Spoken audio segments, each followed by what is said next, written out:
Hi అండి. KG రొయ్యలు తీసుకొని ఇక్కడ చూసారా మా బ్రూను ఎట్లా నిద్రపోతున్నాడు. రొయ్యల వాసన వచ్చినా కానీ కొన్ని కుక్కలు అయితే నిద్రపోవు, కానీ మా బ్రూను అయితే చక్కగా నిద్రపోతున్నాడు అనమాట. ఇప్పుడు ఆ రొయ్యలకి మొత్తం పొట్టు అయితే తీసుకుంటున్నాం అనమాట. మొత్తం ఇట్లా చూసారా, ఇలా మొత్తం పొట్టు అంతా ఇట్లా ఒలుసుకోవాలి. అవి నాకైతే కొంచెం రావట్లేదు. చూసారా పొట్టుని, అవి తీయరాక ఇట్లా దాంతో కత్తిపీటతో అయితే కోసాను అనమాట.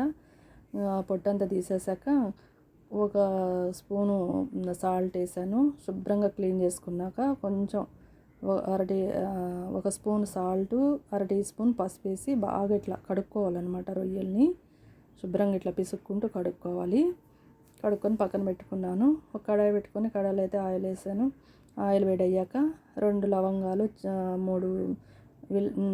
3 లవంగాలు, 2 విలాచి చెక్క, బిర్యానీ ఆకు కొంచెం వేసాను. ఉల్లిగడ్డ, పచ్చిమిర్చి వేయగా ఫ్రెష్గా నూరిన అల్లం వెల్లుల్లి పేస్ట్, 1/2 టీ స్పూన్ పసుపు వేసుకోవాలి.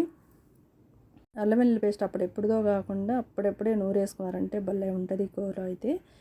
ఇప్పుడు అవి మొత్తం మళ్ళీ క్లీన్ చేసుకున్న రొయ్యలను అయితే వేసేసుకోవాలన్నమాట. ఈ రొయ్యలు అయితే నూనెలో బాగా వేగాలి. ఆ నీరు వస్తుంది. సాల్ట్ వేసుకున్నాను కదా, నీరు వస్తుంది. ఈ రొయ్యలు వేగేటప్పుడు మనకి ఆ నీరు మొత్తం పోవాలి. ఇట్లా బాగా కలుపుకొని మూతపెట్టి ఉంచుకోవాలి.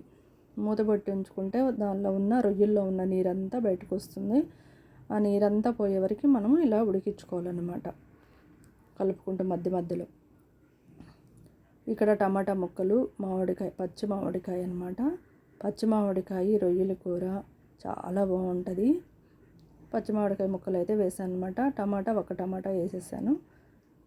ఒకసారి మళ్ళీ చూసారా ఇట్లా ఒకసారి మళ్ళీ బాగా కలుపుకొని కారం అయితే 1.5 స్పూన్ అయితే కారం అయితే వేసాను.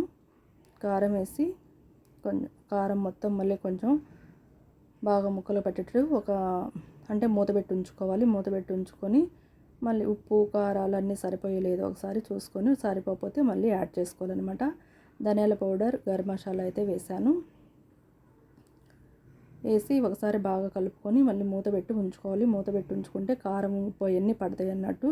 పట్టాక 1 గ్లాస్ అయితే వాటర్ అయితే వేసాను. వాటర్ వేసి మళ్ళీ మనం ఈ కూరని అయితే ఉడికించుకోవాలి. పచ్చి మామిడికాయ రొయ్యల కూర ఇలా చేసామంటే అసలు రుచి ఎంత బాగుంటుందంటే చాలా బాగుంటుంది. తింటుంటే తినాలనిపిస్తుంది అనమాట. అంత బాగుంటుంది తెలుసా అసలు. చూసారా రొయ్యలు ఎంత పెద్దగా ఉన్నాయో, చాలా పెద్దగా ఉన్నాయి. వీటిని టైగర్ రొయ్యలు అంటారండి. నచ్చితే లైక్ ఇవ్వండి. ఇక్కడైతే మా పాప ఒక రొయ్య చిలకడ దుంపలు అయితే కాల్చుకుంటుంది అనమాట.